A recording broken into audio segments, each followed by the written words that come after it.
Man, I cannot lie to you folks that never gets old. I don't know what it is about that little thing that I found on the internet, but man, that gets me pumped up to talk recovery. I am Scott. Oops, and I broke my mic and I don't edit, so you'll get all of this. I am Scott. I am Sober Heathen. This is Sober Heathen Podcast. Thank you for listening, whatever you might be listening on.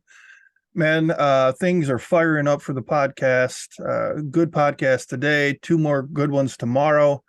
Bunch of people in the queue to finalize the time. I am truly blessed and so appreciative that people are willing to come on like Jim is today to tell their story and share it in the hopes that we can help somebody out there that's suffering, and we can trigger that thing in their mind, that, you know what, I can do this. And that's what it's all about. So, Jim from Jersey, welcome to the podcast, man. How the heck are you? How long you been sober? Tell us a little bit about yourself, my friend. Hey, how you doing? Doing good today. Yeah, my name's Jim. I'm from Jersey. 29th of this month will be 24 months, 2 years sober, 29th of this month. Awesome. So coming up on that anniversary, which is pretty awesome. Yeah, I'm like 57 years old. Service manager for commercial roofing company, married, 6 grandkids. Yeah. And yeah, I mean, I'm so glad to see, sobriety starting to become way more normalized than it used to be. Sure. You hear about AA meetings, you think about old dudes under the bridge with a bottle and stuff like that. Nothing like it is now. I'm so happy the way things are going, because it made such a huge difference for me. Yeah, we're finally getting that stigma removed a little bit. Absolutely. Absolutely. And I mean, you can see it so much with you got like so many alcohol-free bars popping up here and there, and alcohol-free celebrations, things like that. It seems like people are starting to really finally find out the truth that it is. People always thought it was a poison for people who had a drinking problem. No, do your research. It's a poison for anybody who puts it in their body. Sure. So tell us a little bit about yourself. I don't like to always use the AA lingo because some people are turned off by that, but I am a fan of AA, but I'm a fan of every type of recovery. What happened? What were you like? What happened? And what are you now? Who no are you problem. Now? You got it. Let's see. Started drinking probably right around when I was 14, and just like pretty much from the beginning, I would say I had like no off switch. There was no, I know some people ease into it with problems and stuff like that. I was like pedal to the metal after the first one. That was it. There's no turning it off. It started off, slowly on weekends, stuff like that. But yeah, then it just took off. And I was at it for 40 years before I finally had enough. Yeah. And just lots of consequences behind it, like a lot of people have: DUIs, loss of jobs, divorce. Actually spent 9 years in prison. Wow. So yeah, it was a shit show. It's that simple. But then finally, like I said, 2 years ago, I'd had enough. It got to the point. It's like, well, either I got to do something, or this is just literally going to kill me, and it's got to stop. So at that point, I went into a 30-day program. And that's probably what changed everything for me, was going to that 30-day program and learning a lot. Sure. Because the counselor's there. I mean, go ahead. No, I was just going to say 30-day program. That was it. That was the turning point. Yeah, that was definitely, because I know you hear a lot of people saying, I don't know what clicked for me. Well, I can't physically tell you what clicked for me this time. Yeah. But yeah, the 30-day program, and learning from people in there, learning from counselors in there. And it's funny, there was one counselor, great name for an addiction counselor, and he showed me his license because I had to ask him. His name is Glorious. Oh, okay. It's like, all right, dude, you got my attention with that. But Glorious. And that's what he said. Yep, he talked about, like you said, he said, doesn't have to be AA, doesn't have to be NA, doesn't have to be whatever. He said something that stuck with me, and I still use it to this day. He's like, you know what? You do whatever the fuck it takes to stay sober. Bingo. Yeah, It's I mean, whatever that is in the day. And, one thing that it's a lot of people, will be like, you can't just sleep all day. Okay. I'm glad you're not drinking. You can't bullshit. If things are weighing you down and your mind is going sideways, and the only thing that is going to stop that is to rest. I mean, especially in early recovery, and that term I think is, it's subjective. What is early recovery? Because you look at the medical side of it. It can take a year. It can take a few years for your brain to come back to normal. So what is early recovery? I don't know, but it's whatever it takes. I mean, at a point you got to get up and move and do things. I get that, but when you're in the thick of it, man, 40 years, that's 40 years of drinking and a 30-day program, dude. That must have been one hell of a program. That is awesome.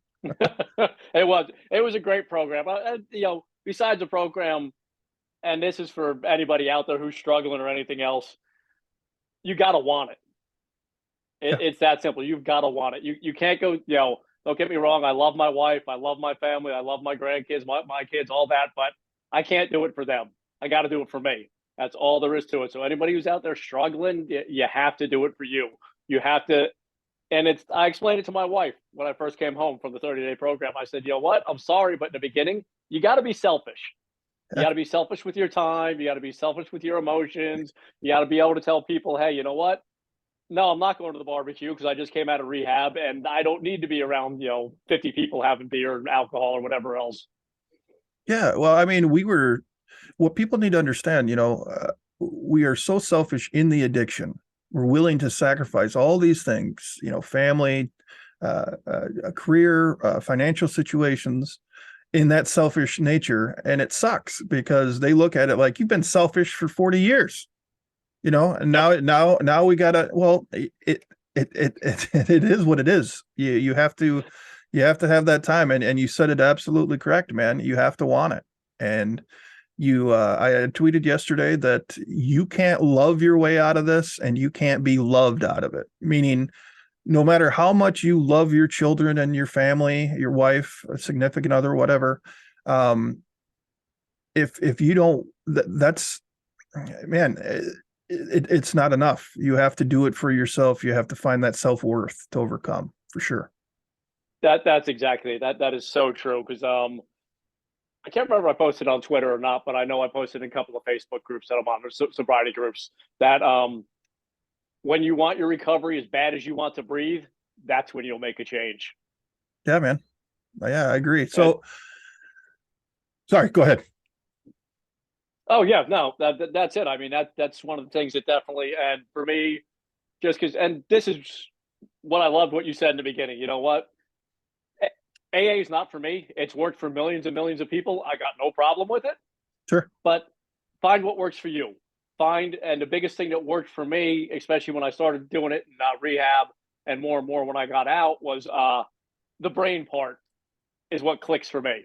Learning that, hey, you know what? You got to make new neural pathways. You got to do this. You learn new habit, and it's all possible because some people, and even me, before I got serious about recovery, you get so focused on just not drinking, but not doing anything else. Right. You can't. Yes, you can just not drink, but you're not changing who you are. Yeah. I had a counselor, John P. Duty was his name. Talk about names for a counselor, right? I think he was serious. He said he worked in a factory and he was a toilet paper inspector, and with the name John P. Duty.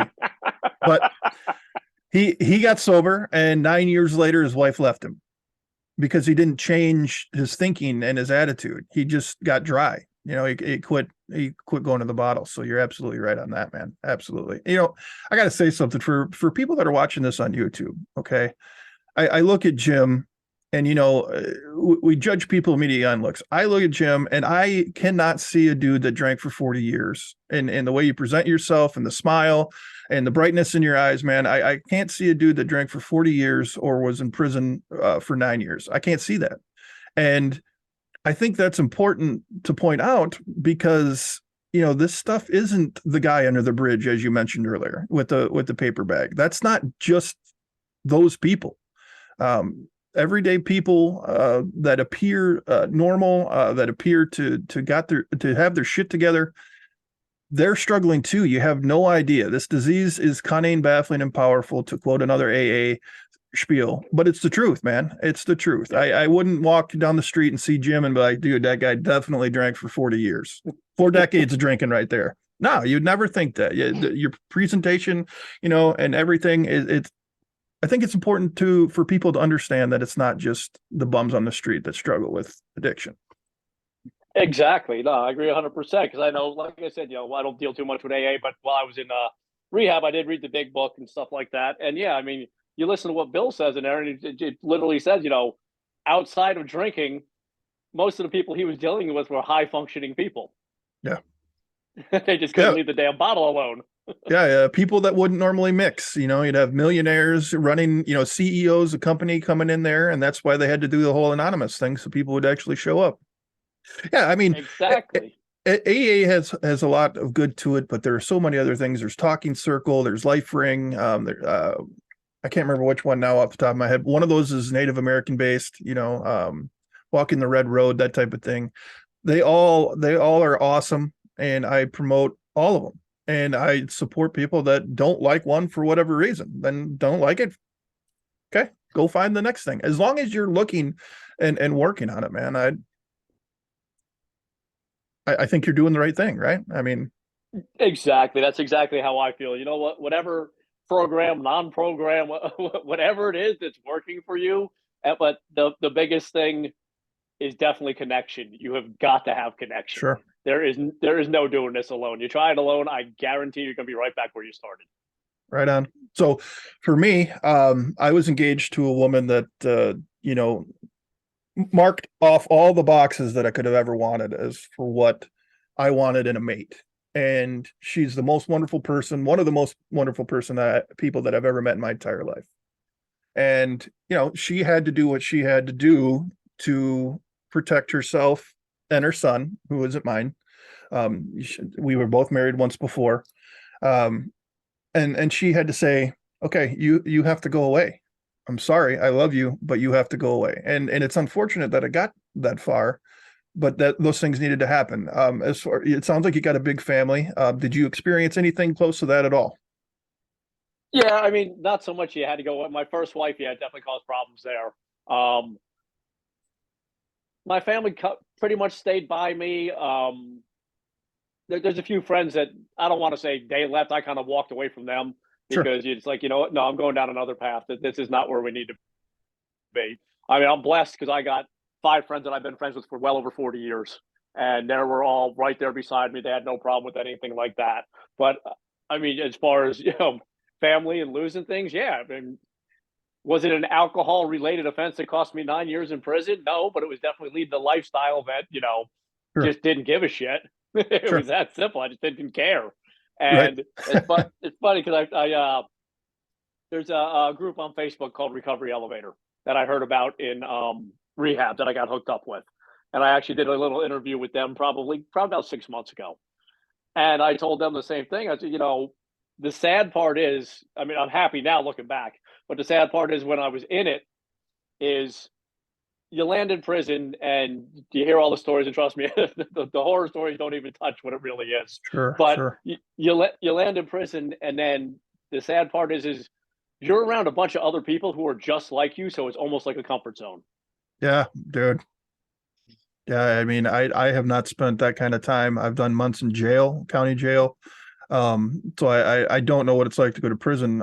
But yeah, I mean, there was a lot of relatability in there, man. And it's like people again, we're human. We judge people immediately. You'd think you'd have nothing in common, and then all of a sudden it's like, holy crap, you're going through the same thing I'm going through. Yeah, I get it. I get it. Exactly, exactly. In And that's one fact, of the big.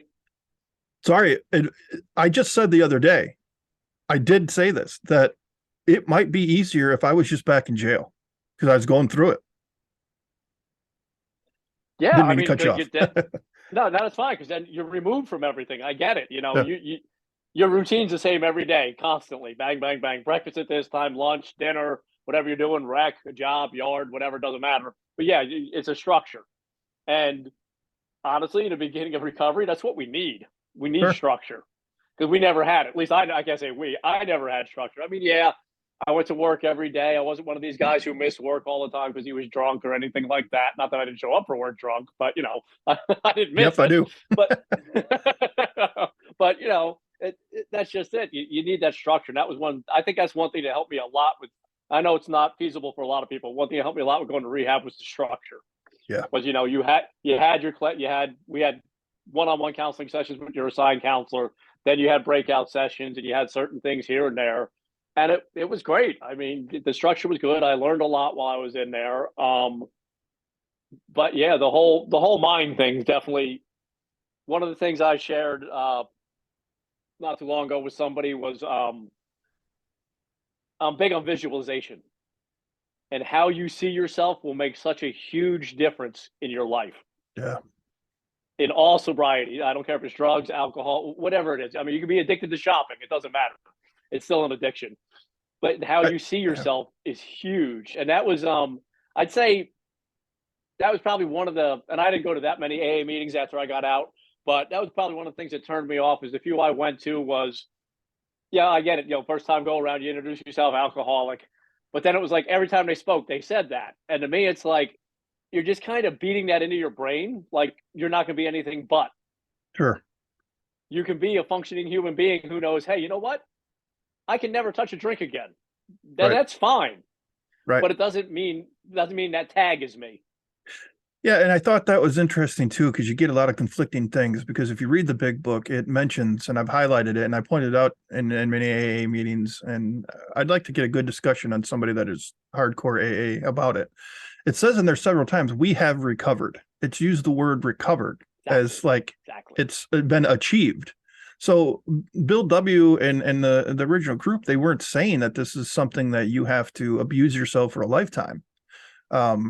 Some people say that once you're drunk, you're always a drunk. Once you're an alcoholic, you're always an alcoholic. Well, I know that if I go back to pick up a bottle, I'll go right back to where I was. I can concede that argument, but it's not obsessing my mind all day, every day. And I'll be 8 months sober tomorrow, and Awesome. I don't even think about it, dude. And this is it is so weird to me, and it happened just. It just happened. And like you, I can't put a time on it. I know the events that led up to it where I just completely gave in that I can't do this anymore, but I couldn't pick the day. You know what I mean? Yep. Yeah. Being Narcaned in an ambulance outside my house because I was found passed out by my 98-year-old grandmother didn't stop me. I kept going. Yeah. So man. Yep. Okay. Yeah. Structure. You mentioned structure. I think that's good too. Harbor Hall, where I went to in Petoskey, Michigan, man, it was absolute structure. You were where you needed to be 5 minutes early, or the entire house, it was 30 dudes, suffered, and the one thing they always held over everybody's head, and it never bothered me because I wasn't a smoker, but boy, when they brought out, you know what, we're going to take smoking away if people don't get to the places on time, or shit's not cleaned up properly. And I just sit back and laugh because you just see dudes just so glad I never fell into that pit. So glad I never fell. So it's motivation, and there's nothing wrong with that. No. It's structure. I mean, this isn't somewhere where you come and be comfortable. That, I think that was the most important lesson they taught us, was if you're not uncomfortable here, then you're not doing it right, or we're not doing it right, rather. Exactly. Right. There was the rehab I was in was just in Sunrise House here in Jersey. But yeah, it was the same thing. They're like, hey, you know what? The meeting's at 12:00. You should really be here at 11:55. Right. But right. Whatever the deal is, but it was the same thing. Yeah, and that was it. And they got to the point. It happened just before I got there. They had to make a lot of changes, but yeah, and it even got to the point where they made like this. Like, I'm not a smoker either, so yeah, when people had their smoke breaks. Now this one was a co-ed rehab, so yeah, it got to the point where they were so worried about it. It's like, no, the women are all the way on this side of the facility, and the men are all the way on that side of the facility for a reason. Yeah, you need to focus. You need to focus on your sobriety. Now, don't get me wrong. There were some people there, which I guarantee they probably would have met back 1,000 times, just going for a 7-day detox and come back. It's like that's not doing you any good. It's really not. It's not. That's something I want to have like a panel discussion about one day on this podcast. Forced jail. When, yeah, technically you broke the law. I'm kind of libertarian when it comes to that. Like, if you haven't hurt anybody, you shouldn't be put in a cage. But sometimes, it's needed to calm me the fuck down. Like, Yeah. if Yep. if my dad wouldn't have came, I'm if you listen to the podcast, my dad and I's relationship is really only a few years old now. And he came and bailed me out. And I think back to it, and it's like I would have sat there for months and months and months before I got to see a judge. Because when they picked me up, it was a 2-year-old OWI. It happened during COVID. And it was 2 years before they came and even did anything to me. I had no idea I had a warrant. But anyway, I wonder if sitting in jail at that time would have clicked things. I can't live in the past. You know what I mean? But Yep. being forced, a judge forcing you into treatment and you're going there and just going through the motions. I wonder if it's still not beneficial, like forcing you to go to AA meetings or some sort of recovery meeting. I still wonder, even if you're not really listening or you're fucking off the whole time, that something doesn't start to seep in. What do you think? I mean, what are your thoughts on it? I Yeah. got you No. here. Yeah. No. I would definitely think that. I definitely there's. I don't think you could physically completely tune out of anything. Sure. So I would think you'd have to be getting something. I Yeah. mean, there's no way you couldn't. And yeah, like you said, the forced rehab, forced AA meetings. Yeah, I'm sure at first you could sit there with your arms crossed. This is bullshit. I don't need to be here. Yeah. Yeah. Whatever your problem happens to be. But yeah, there's no way you can sit through it, and especially if you're around people who are truly working the program, truly whatever program it is, Right. who truly following the sobriety, trying to do what they want to do to stay and to be recovered and all that. There's no way you couldn't pick stuff up. I can't see that, because I know there was a couple people that I was in rehab with who were court ordered, and then after rehab, I went to an IOP program, and there's one guy there who was court ordered because he got a DUI and stuff. And yeah, in the beginning, he was definitely, fine. I'm here to check the box. I'm here because they say the judge says I gotta be.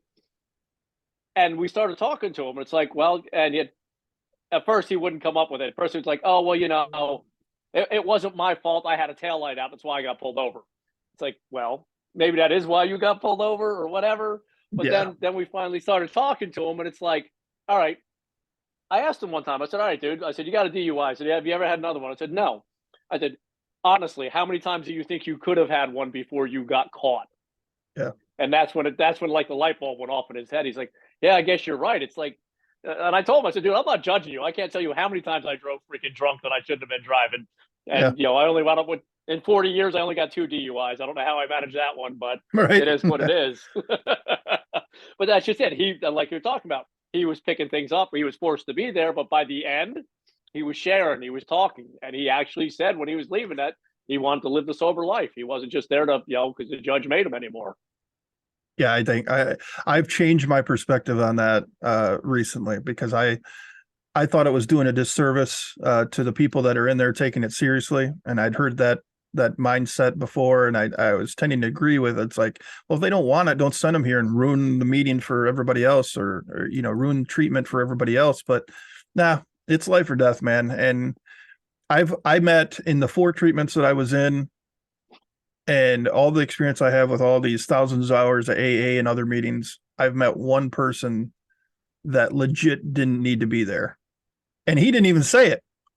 He didn't even say, I don't need to be here. He's like, everybody that in my family thinks I have a problem and need to be here. So I'm here, and I'm going to do my best to see if that's true or not.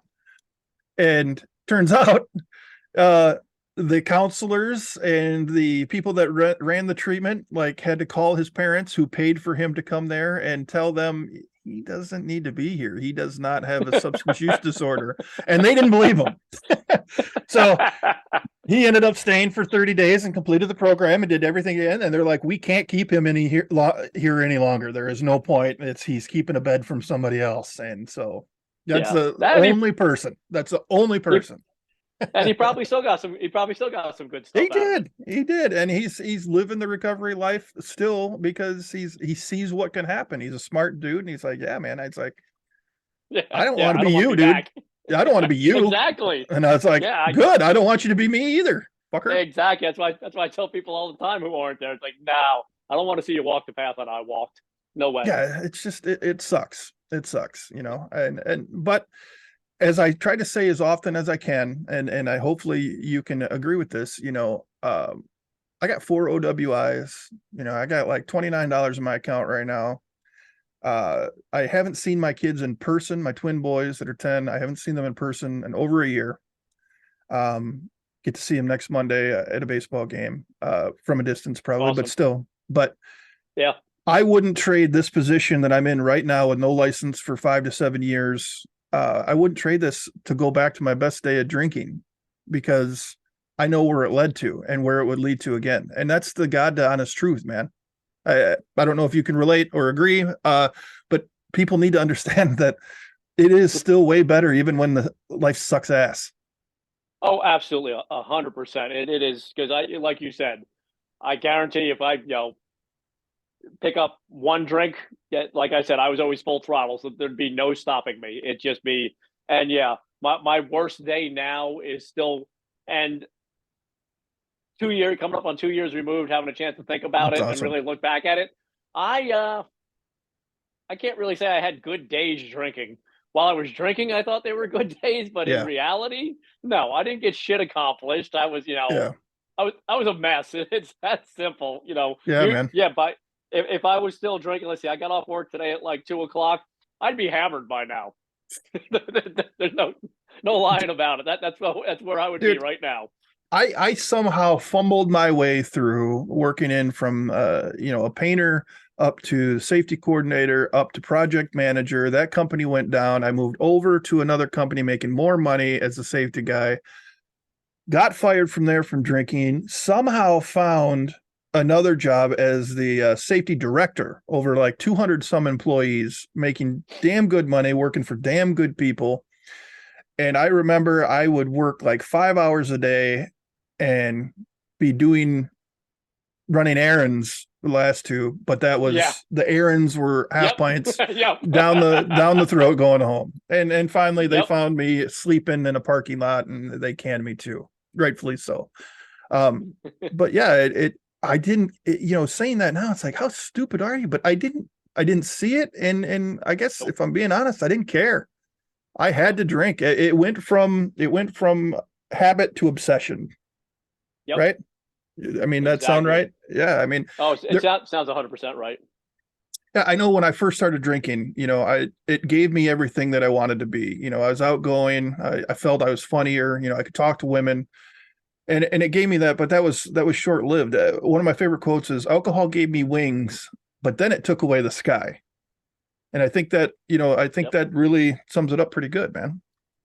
Oh, it definitely does. I mean, for me, it was like childhood trauma and shit I was using to bury it. Um, but yeah, it was just yeah. And you talk about that, and one of the quotes that I always like is like, "Alcohol worked until it didn't anymore," Right? and that's Yeah. exactly what happened. And it didn't take me long from work to didn't. Right. And Right. and that was just it. Yeah, just like you, same thing. I've been roofing forever. But yeah, I started off as a roofer, and then yeah, I worked. Oh, same thing. I worked my way up to a foreman. I worked my way up to a project manager. Oh yeah, project manager. I get to drive around and check on jobs. So guess what happened in between jobs driving? Yeah, man. And same thing, Unreal. got fired for it and everything else. And yeah, and that's just it. You would think it would click. You'd think something in your head somewhere along the way would say, "All right, stupid. This is like job 15 you've lost Dude. now." And Yeah. maybe you work your way back up again. But when are you going to realize what's going on here? God, well, I mean, the disease is telling us, well, it just keeps getting better. So Yep, clearly alcohol's not the problem, and like you exactly. said, it wasn't the problem until it was the fucking problem. Yeah, absolutely. Yep. Yeah. I mean, I remember it was probably about a month before I went to rehab. I lost another job for drinking, and so I was out looking. I was looking for jobs, and then I'd go fill out an application. Then I stop at the liquor store. Good Dude, process here. I can't see what'd be wrong with that. no, And nothing then wrong with that at all. I was home on the couch one day after that, and my wife came home from work. And we think we're hiding it from other people when we're drunk. but in reality, they know as soon as they walk in the damn door. Yeah. My wife was like, "Oh, have you been drinking?" I was like, "No." She's like, "Bullshit, you're slurring your words." It's like, Yeah. well, maybe a little bit. And yeah, I mean, Oh, she literally got on her knees in front of me and cried, and I uh, still didn't. I still didn't stop for another month. dude, I mean, I pretended to have something wrong with my brain. I faked tripping over a cat that we didn't own. I put on work boots. I came out of the bedroom in my boxers and put my work boots on. And, my fiance at the time was like, what are you doing? I'm like, I'm going to work. It was all a charade to make her, and it's just what a piece of shit, just to make her think that she's crazy when I'm slurring my words. And it's Yep, like, that's not who I am, but God damn it, I was, I was that. I went to any lengths to protect the yep, drink, man. yeah. Oh, it takes control. There's no doubt about it. It literally does. It robs you of everything. Everything good in your life is gone. Yeah. Yeah. And after I lost that job, I'll tell you one more quick one. I went to an interview and killed it because I was talking, but uh, I couldn't sign my name when I had to sign out of the building. When I signed in, I faked it. I didn't actually sign in because my hand was shaking so bad. And the lady that took me on the tour was standing right next to me, and my hand was shaking so bad when I was trying to sign my name out of the logbook. Yeah, I never got a call back from that, and Yeah. but still wasn't done, dude. This is a terrible, terrible, terrible disease. But dude, I want to thank you so much, man. A story of 40 years of drinking and 9 years in prison, that would bury a lot of people. That would, if that happened to me, I would never survive. But you found the strength somewhere, and you found, your self-worth to dig your way out of it, man. And I just think that is so awesome and so impressive. And it's congratulations, dude, on 2 years coming up, man. I can't even imagine making it 2 years. That's the goal, but we'll get through today and we'll see what tomorrow brings. That's it. No, I appreciate all that. And that's exactly what it is. I mean, trust me, when first night in rehab, did I think I could ever hit 2 years? Not a chance. Yeah, But you'd be surprised. And you got to learn to pull from wherever you can because you're going to yeah. get knowledge from everybody. It doesn't matter who it is. And I know you talked about AA changing and things like that. There's an app, the Joe and Charlie app. Oh, okay. Yep. And because I've heard when I was first in rehab, there's a guy there. He just hit 25 years sober. One of the counselors, as a matter of fact, when I was there, and he had them on video, and we're watching Joe and Charlie. It's like, wow, these dudes are awesome because they're the old school ones. I mean, Yes. and then Yes. then you find the app, and I'm listening. And you listen to the app, and it's so great to listen to him because I forget which one was talking about it, but he used to own like a big farm and businesses. And he said, yeah, every once in a while, he said, I'd get a call. The call would be like, yeah, what? Like, oh, found another one. And he's like, he must have had like 300 bottles stashed all throughout these Oh buildings. shit. So he quit drinking. He quit drinking. He forgot where he put them. And then the people, he sold the business. And the new people who took it over kept finding bottles all over the building. That is fantastic. It's Oh, yeah. I tragic, mean, tragic, but that's it's awesome that you tragic. can laugh. Yeah.